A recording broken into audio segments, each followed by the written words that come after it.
sunod-sunod ang mga proyekto. Masayang ibinalita ni Bea Alonzo na dahil sa big love na ipinakita ng mga fans, lalong naging big hit ang kanyang pelikula with Sam Mildy and Derek Ramsey na And I Love You So. At salamat sa Diyos, okay naman yung pagtanggap sa ibang malls.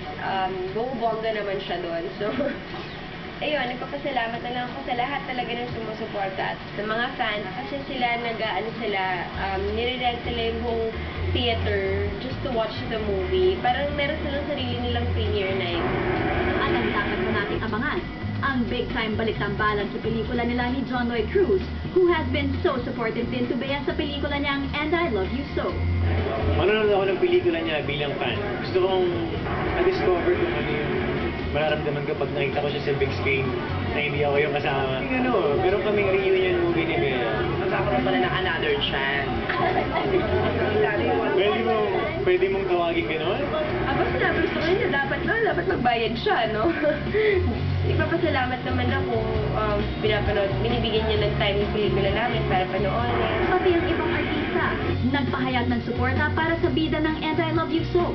I really love the movie And I Love You So. Napanood ko po. It's a very, very beautiful and touching movie talaga. Masterpiece. Isang napakagandang pelikula. And I love you so. I love it so much. Pero ang dapat talaga natin bigyan ng time, ang nalalapit na pagkikita ni Bea at Santino. Dagdag na si Bea sa listahan ng biggest and brightest kapamilya stars, nag-guest sa very inspiring hit teleserye na May Bukas Pa. And Bea, who plays the role of a nurse sa kanyang guest appearance, captivated din sa charm ng Miracle Boy. Nakakatawa si Santino. Sobra, syempre fan ako dahil nanonood ako ng show nila, di ba? When I first saw him, ang cute-cute ng bata. Sobrang natural lang yung bata pag umaarte. Parang professional na siya. Abangan niyo po, May Bukas Pa. Maganda yung lesson na mapupulot niya dito na hindi na itatama ng isang pagkakamali yung isa kong pagkakamali. Pagpatuloy niyo po ang pagsubaybay kay Santino at kay Bro. Nanonood si Bea ngayon?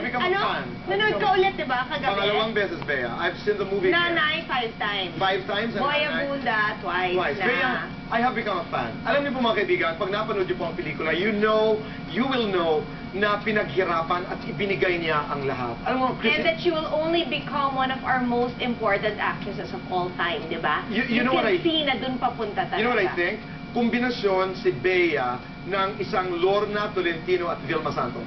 Bongga ka dyan! Ganun Hey, I talaga hope you're kasama ko. watching. Kasama ko lang siya kanina, nag-yogurt kami at namili kami ng libro. Very good. Alam mo, Okay. magka-age bracket